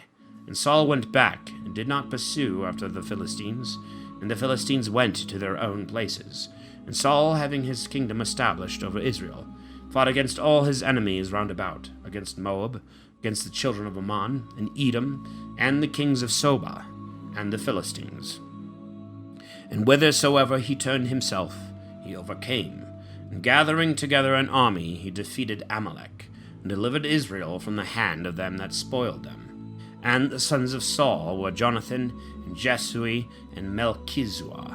And the names of his 2 daughters, the name of the firstborn was Merab, the name of the younger Michal. And the name of Saul's wife was Achinoam, the daughter of Achimaas. And the name of the captain of his army was Abner, the son of Ner, the cousin, German of Saul. For Cis was the father of Saul, and Ner, the father of Abner, was son of Abiel. And there was a great war against the Philistines all the days of Saul. For whomsoever Saul saw to be a valiant man and fit for war, he took him to himself. And Samuel said to Saul, The Lord sent me to anoint thee king over this people of Israel. Now there hearken thou unto the voice of the Lord. Thus saith the Lord of hosts, I have reckoned up all that Amalek hath done to Israel. How he opposed them in the way when they came up out of Egypt. Now therefore go, and smite Amalek, and utterly destroy all that he hath. Spare him not, nor covet anything that is his, but slay both man and woman, child and suckling, ox and sheep, camel and ass. So Saul commanded the people, and numbered them as lambs, 200,000 footmen, and 10,000 of the men of Judah. When Saul was come to the city of Amalek, he laid ambushes in the torrent. And Saul said to the Sinite, Go, depart and get ye down from Amalek, lest I destroy thee with him. For thou hast shown kindness to all the children of Israel, when they came up out of Egypt. And the Sinite departed from the midst of Amalek. And Saul smote Amalek from Havilah, until thou comest to Sur, which is over against Egypt. And he took Agag the king of Amalek alive, but all the people he slew with the edge of the sword. And Saul and the people spared Agag and the best of the flocks, of the sheep and the herds, and the garments and the rams, and all that was beautiful, and would not destroy them. But everything that was vile and good for nothing that they destroyed. And the word of the Lord came to Samuel, saying, It repenteth me that I have made Saul king, for he hath forsaken me, and hath not executed my commandments. And Samuel was grieved, and he cried unto the Lord all night. And when Samuel rose early to go to Saul in the morning, it was told Samuel that Saul was come to Carmel, and had erected for himself a triumphant ark, and returning had passed on, and gone down to Gilgal. Samuel came to Saul, and Saul was offering a holocaust to the Lord out of the choicest of the spoils, which he had brought from Amalek. And when Samuel was come to Saul, Saul said to him, Blessed be thou of the Lord. I have fulfilled the word of the Lord. And Samuel said, What meaneth, then, this bleating of the flocks, which soundeth in my ears, and the lowing of the herds, which I hear? And Saul said, They have brought them from Amalek, for the people spared the best of the sheep and of the herds, that they might be sacrificed to the Lord thy God, but the rest we have slain. And Samuel said to Saul, Suffer me, and I will tell thee what the Lord hath said to me this night. And he said to him, Speak. Samuel said, When thou wast a little one in thy own eyes, wast thou not made the head of the tribes of Israel? And the Lord anointed thee to be king over Israel? And the Lord sent thee on the way, and said, Go and kill the sinners of Amalek, and thou shalt fight against them until thou hast utterly destroyed them. Why then didst thou not hearken to the voice of the Lord, but hast turned to the prey, and hast done evil in the eyes of the Lord? And Saul said to Samuel, Yea, I have hearkened to the voice of the Lord, and have walked in the way by the which the Lord sent me, and have brought Agag the king of Amalek, and Amalek I have slain. But the people took of the spoils sheep and oxen, as the first fruits of those things that were slain, to offer sacrifice to the Lord their God in Gilgal. And Samuel said, Doth the Lord desire holocausts and victims, and not rather that the voice of the Lord should be obeyed? For obedience is better than sacrifices, and to hearken rather than to offer the fat of rams, because it is like the sin of witchcraft to rebel, and like the crime of idolatry to refuse to obey. Forasmuch, therefore, as thou hast rejected the word of the Lord, and the Lord hath also rejected thee from being king. And Saul said to Samuel, I have sinned because I have transgressed the commandment of the Lord in thy words, fearing the people and obeying their voice.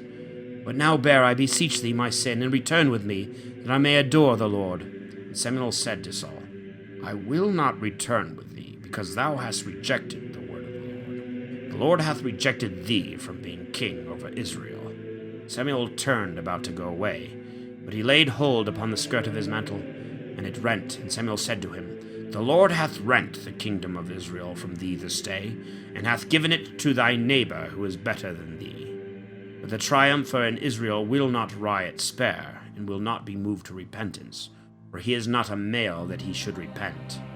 Then he said, I have sinned, yet honor me now before the ancients of my people and before Israel, and return with me, that I may adore the Lord thy God. So Samuel turned again after Saul, and Saul adored the Lord. Samuel said, Bring hither to me Agag the king of Amalek. And Agag was presented to him, very fat and trembling. And Agag said, Doth bitter death separate in this manner? And Samuel said, As thy sword hath made women childless, so shall thy mother be childless among women. And Samuel hewed him in pieces before the Lord in Gilgal. And Samuel departed to Ramathah. But Saul went up to his house in Gabaa, and Samuel saw Saul no more till the day of his death.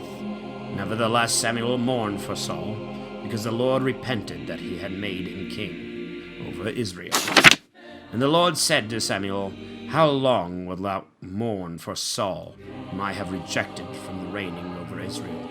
Fill thy horn with oil, and come, that I may send thee to Isai the Bethlehemite, for I have provided me a king among his sons. And Samuel said, How shall I go? For Saul will hear of it, and he will kill me. And the Lord said, Thou shalt take with thee a calf of the herd, and thou shalt say, I am come to sacrifice to the Lord. And thou shalt call Isai to the sacrifice, and I will show thee that thou ought to do, and thou shalt anoint him, whom I shall show to thee. Then Samuel did as the Lord had said to him. And he came to Bethlehem, and the ancients of the city wondered. And meeting him, they said, Is thy coming hither peaceable? And he said, It is peaceable. I am come to offer sacrifice to the Lord.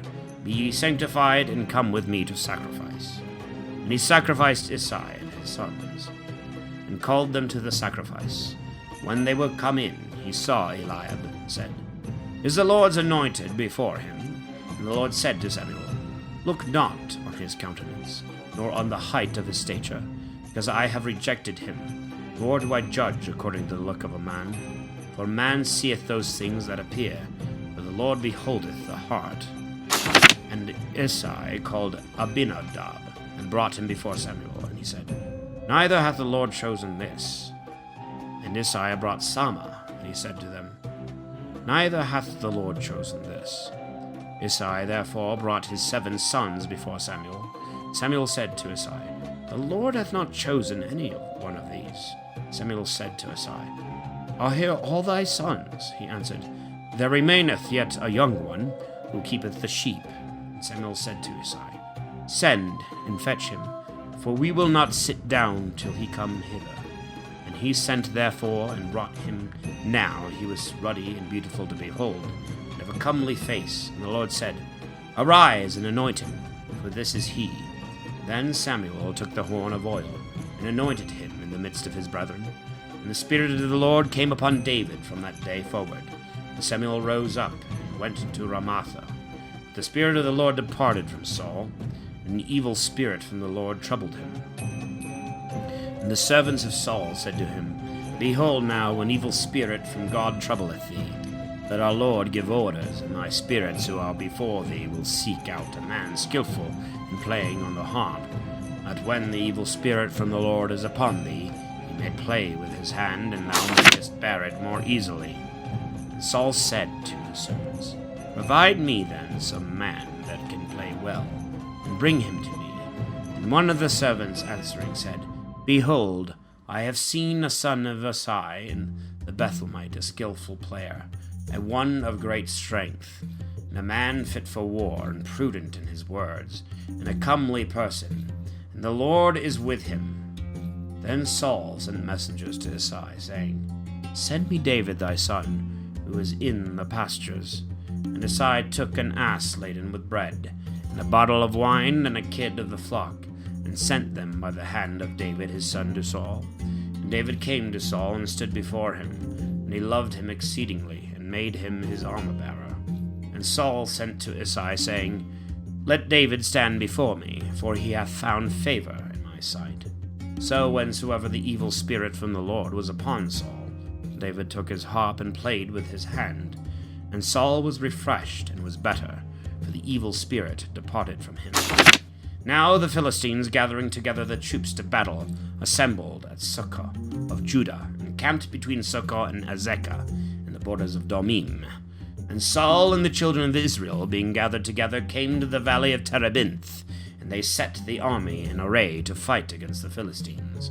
And the Philistines stood on a mountain on the one side, and Israel stood on a mountain on the other side, and there was a valley between them. And there went out a man base-born from the camp of the Philistines, named Goliath of Gath, whose height was 6 cubits and a span. And he had a helmet of brass upon his head, and he was clothed with a coat of mail with scales. The weight of his coat of mail was 5,000 sickles of brass. And he had greaves of brass on his legs, and a buckler of brass covered his shoulders.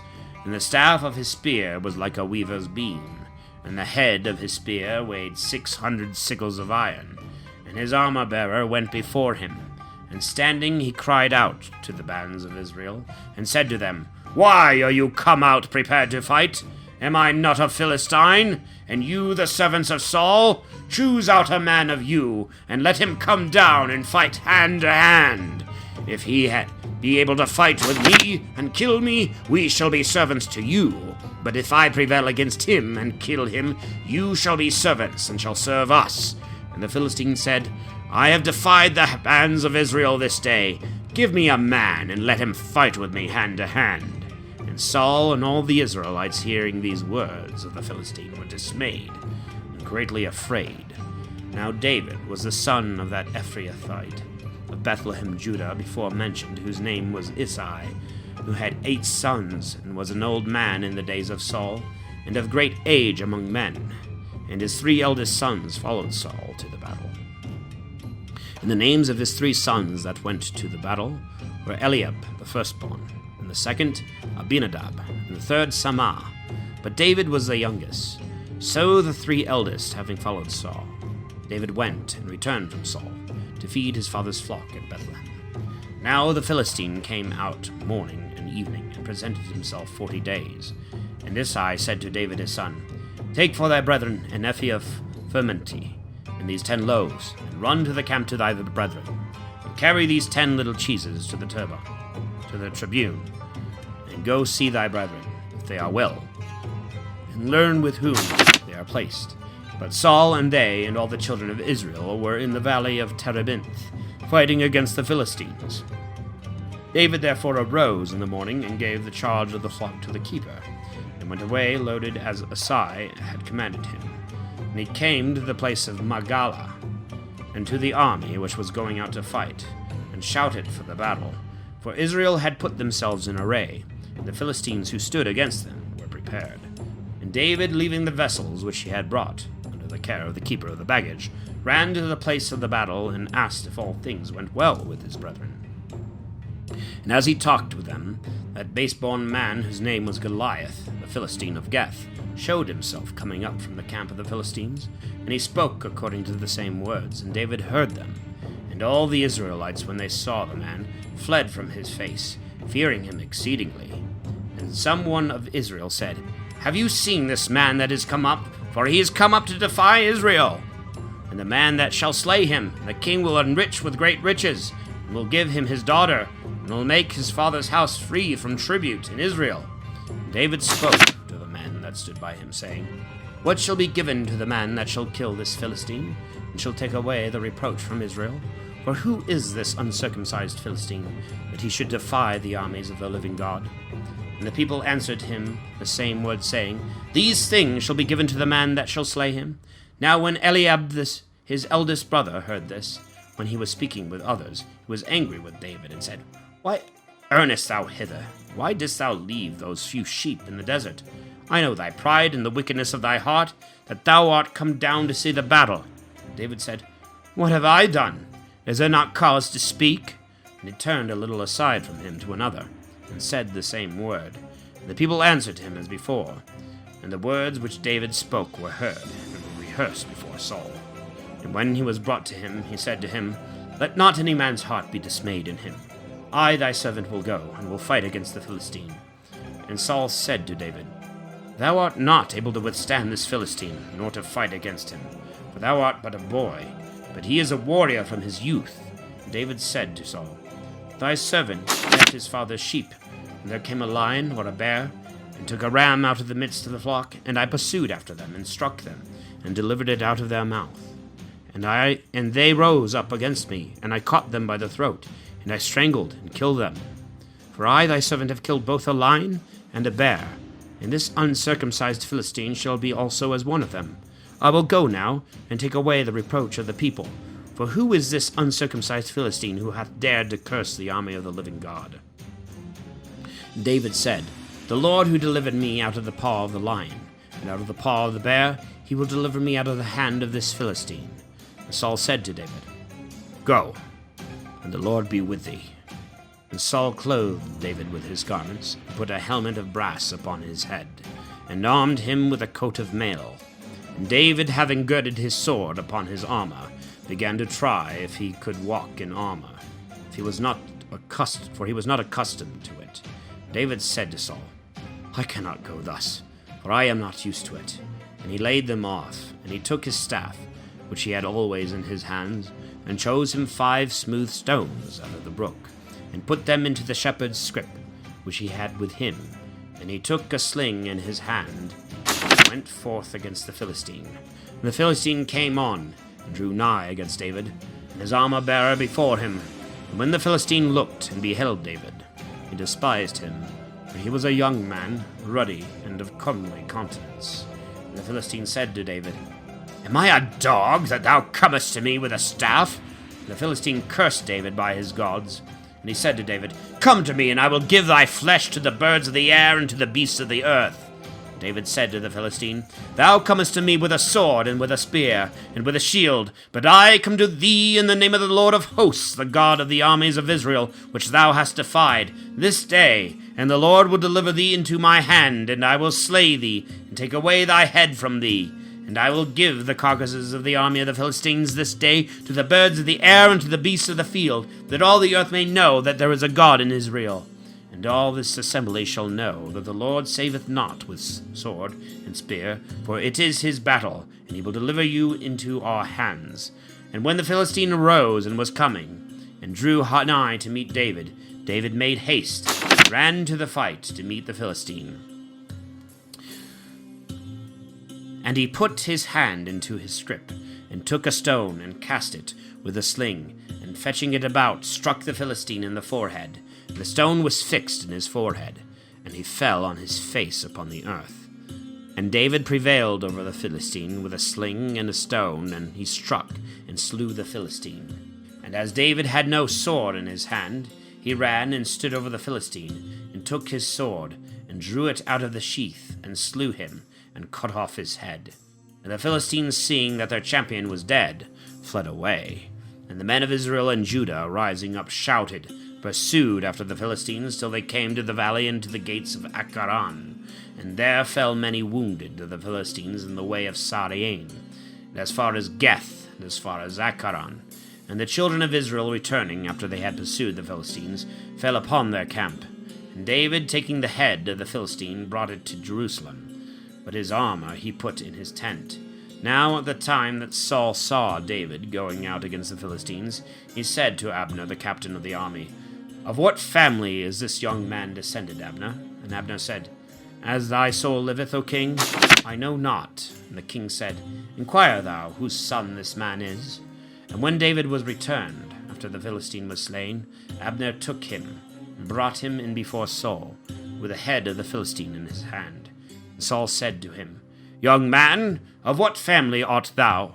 And David said, I am the son of thy servant Asai, the Bethlehemite. And it came to pass, when he had made an end of speaking to Saul, the soul of Jonathan was knit with the soul of David, and Jonathan loved him as his own soul. And Saul took him that day, and would not let him return to his father's house. And David and Jonathan made a covenant, for he loved him as his own soul. And Jonathan stripped himself of the coat with which he was clothed, and gave it to David, and the rest of his garments, even to his sword, and to his bow, and to his girdle. And David went out to whatsoever business Saul sent him, and he behaved himself prudently. And Saul set him over the soldiers, and he was acceptable in the eyes of all the people, and especially in the eyes of Saul's servants. Now when David returned, after he slew the Philistine, the women came out of all the cities of Israel, singing and dancing, to meet King Saul, with timbrels of joy and cornets. And the women sung as they played, and they said, I, Saul, slew his thousands, and David his 10,000s. Saul was exceedingly angry, and this word was displeasing in his eyes, and he said, They have given David 10,000s, and to me they have given but 1,000. What can he have more but the kingdom? And Saul did not look on David with a good eye from that day and forward. The day after, the evil spirit from God came upon Saul, and he prophesied in the midst of his house. And David played with his hand as at other times. And Saul held a spear in his hand and threw it, thinking to nail David to the wall. David stepped aside out of his presence twice. And Saul feared David, because the Lord was with him, and was departed from himself. Therefore Saul removed him from him, and made him a captain over 1,000 men. And he went out, and came in before the people. And David behaved wisely in all his ways. The Lord was with him. And Saul saw that he was exceedingly prudent, and began to beware of him. But all Israel and Judah loved David, for he came in and went out before them. And Saul said to David, Behold my elder daughter Merab. Her will I give thee to wife. Only be a valiant man, and fight the battles of the Lord. Now Saul said within himself, Let not my hand be upon him, but let the hands of the Philistines be upon him. David said to Saul, Who am I, or what is my life? or my father's family in Israel, that I should be son-in-law of the king. But it came to pass at the time when Merab, the daughter of Saul, should have been given to David, that she was given to Hadriel, the Malathite, to wife. But Michal, the other daughter of Saul, loved David. And it was told Saul, and it pleased him. And Saul said, I will give her to him, that she may be a stumbling block to him, and that the band of the Philistines may be upon him. And Saul said to David, In 2 things thou shalt be my son-in-law this day. And Saul commanded his servants to speak to David privately, saying, Behold, thou pleasest the king, and all his servants love thee. Now therefore be the king's son-in-law. And the servants of Saul spoke all these words in the ears of David. And David said, Doth it seem to you a small matter to be the king's son-in-law? But I am a poor man, and of small ability. And the servants of Saul told him, saying, Such words as these hath David spoken. Saul said, Speak thus to David. The king desireth not any dowry, but only 100 foreskins of the Philistines, to be avenged of the king's enemies. Now Saul thought to deliver David into the hands of the Philistines. And when his servants had told David the words that Saul had said, the word was pleasing in the eyes of David to be the king's son-in-law. And after a few days David rose up, and went with the men that were under him, and he slew of the Philistines 200 men, and brought their foreskins, and numbered them out to the king, that he might be his son-in-law. Saul therefore gave him Michal his daughter to wife. And Saul saw and understood that the Lord was with David. Michal the daughter of Saul loved him, and Saul began to fear David more. And Saul became David's enemy continually. And the princes of the Philistines went forth, and from the beginning of their going forth David behaved himself more wisely than all the servants of Saul, and his name became very famous. And Saul spoke to Jonathan his son and to all his servants, that they should kill David. But Jonathan the son of Saul loved David exceedingly. Jonathan told David, saying, Saul my father seeketh to kill thee. Wherefore look to thyself, I beseech thee, in the morning, and thou shalt abide in a secret place that shalt be hid.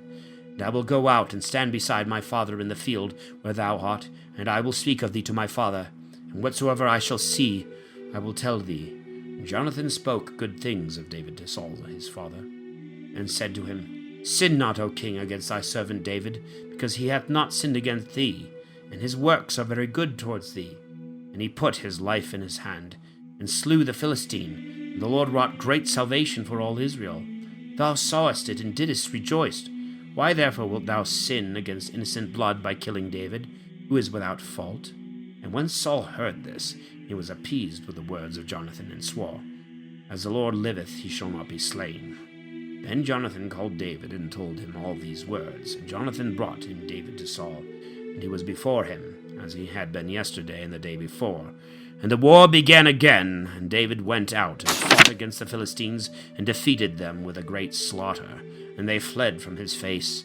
And the evil spirit from the Lord came upon Saul, and he sat in his house, and held a spear in his hand. And David played with his hand. Saul endeavored to nail David to the wall with his spear. And David slipped away out of the presence of Saul, and the spear missed him, and was fastened in the wall. And David fled and escaped that night. Saul therefore sent his guards to David's house to watch him, that he might be killed in the morning. And when Michal, David's wife, had told him this, saying, Unless thou save thyself this night, tomorrow thou wilt die, she let him down through a window, and he went and fled away and escaped.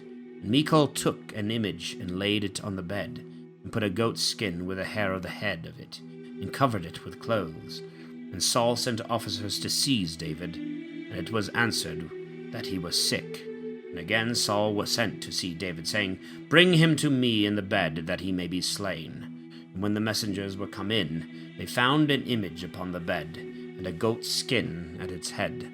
And Saul said to Michal, Why hast thou deceived me so? And let my enemy go and flee away. And Michal answered Saul, Because he said to me, Let me go, or else I will kill thee. But David fled and escaped, and came to Samuel in Ramathah, and told him all that Saul had done to him. And he and Samuel went and dwelt in Najoth. And it was told Saul by some, saying, Behold, David is in Najoth in Ramathah. So Saul sent officers to take David. When they saw a company of prophets prophesying, and Samuel presiding over them, the Spirit of the Lord came also upon them, and they likewise began to prophesy. And when this was told Saul, he sent other messengers, but they also prophesied. And again Saul sent messengers the third time, and they prophesied also. And Saul, being exceedingly angry, went also himself to Ramatha, and came as far as the great cistern, which is in Succoth. And he asked and said, In what place are Samuel and David? And it was told him, Behold, they are in Najoth in Ramatha. And he went to Najoth in Ramatha, and the Spirit of the Lord came upon him also, and he went on and prophesied till he came to Najoth and Ramatha. And he stripped himself also of his garments, and prophesied with the rest before Samuel, and lay down naked all that day and night. This gave occasion to a proverb, What, is Saul too among the prophets? But David fled from Najoth, which is in Ramatha, and came and said to Jonathan, What have I done? What is my iniquity? And what is my sin against thy father, that he seeketh my life? And he said to him, God forbid, thou shalt not die. For my father will do nothing great or little, without first telling me. Hath then my father hid this word only from me? No, this shall not be. And he swore again to David. And David said, Thy father certainly knoweth that I have found grace in thy sight. And he will say, Let not Jonathan know this, lest he be grieved. But truly, as the Lord liveth and thy soul liveth, there is but one step, as I may say, between me and death. And Jonathan said to David, Whatsoever thy soul shall say to me, I will do for thee. And David said to Jonathan, Behold, tomorrow is the new moon, and I, according to custom, am wont to sit beside the king to eat. Let me go, then, that I may be hid in the field till the evening of the third day. If thy father look and inquire for me, thou shalt answer him. David asked me that he might run to Bethlehem his own city, because there are solemn sacrifices there for all his tribe. If he shall say, It is well, thy servant shall have peace. But if he be angry, know that his malice is come to its height. Deal mercifully then with thy servant, for thou hast brought me thy servant into the covenant of the Lord with thee. But if there be any iniquity in me, do thou kill me, and bring me not into thy father. And Jonathan said, Far be this from me, for if I should certainly know that evil is determined by my father against thee, I could do no otherwise than tell thee. And David answered Jonathan, Who shall bring me word, if thy father should answer thee harshly concerning me? And Jonathan said to David, Come, and let us go out into the field. When they were both of them gone out into the field, Jonathan said to David, O Lord God of Israel, if I shall discover my father's mind, tomorrow or the day after, and there be anything good for David, and I send not immediately to thee, and make it known to thee, may the Lord do so and so to Jonathan and more. But if my father shall continue in malice against thee, I will discover it to thy ear, and will send thee away, that thou mayest go in peace, and the Lord be with thee, as he hath been with my father. And if I live, thou shalt show me the kindness of the Lord. But if I die, thou shalt not take away thy kindness from my house forever, when the Lord shall have rooted out the enemies of David, every one of them from the earth. May he take away Jonathan from his house, and may the Lord require it at the hands of David's enemies. Jonathan therefore made a covenant with the house of David, and the Lord required it at the hands of David's enemies. And Jonathan swore again to David because he loved him, for he loved him as his own soul. And Jonathan said to him, Tomorrow is the new moon, and thou wilt be missed, for thy seat will be empty till after the morrow. So thou shalt go down quickly and come to the place where thou must be hid on the day when it is lawful to work, and thou shalt remain beside the stone, which is called Ezel. And I will shoot 3 arrows near it, and will shoot as if I were exercising myself at a mark.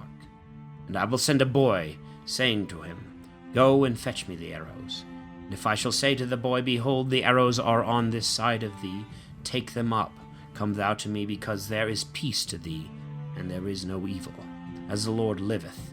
But if I shall speak thus to the boy, Behold, the arrows are beyond thee, go in peace, for the Lord hath sent thee away. And concerning the word which thou have spoken, The Lord be between thee and me forever. So David was hid in the field. And the new moon came, and the king sat down to eat bread. And when the king sat down upon his chair according to custom, which was beside the wall, Jonathan arose, and Abner sat by Saul's side. And David's place appeared empty.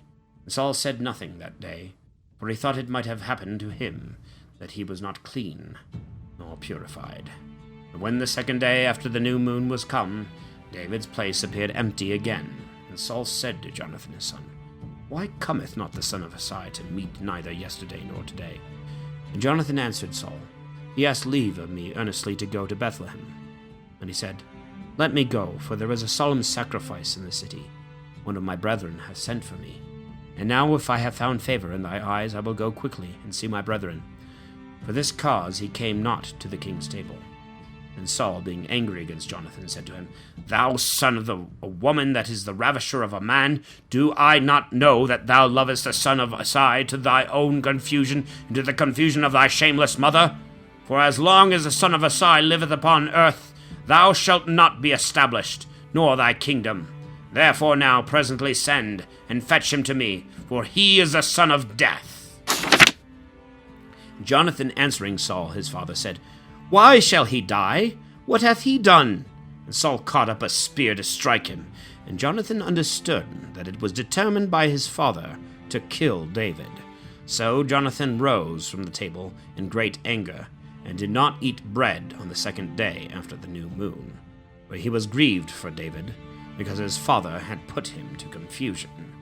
And when the morning came, Jonathan went into the field, according to the appointment with David, and a little boy with him. And he said to his boy, Go and fetch me the arrows which I shoot.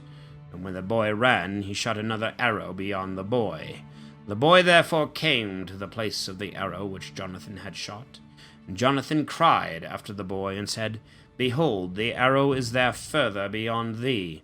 And Jonathan cried again after the boy, saying, Make haste speedily, stand not. And Jonathan's boy gathered up the arrows, and brought them to his master. And he knew not at all what was doing, for only Jonathan and David knew the matter.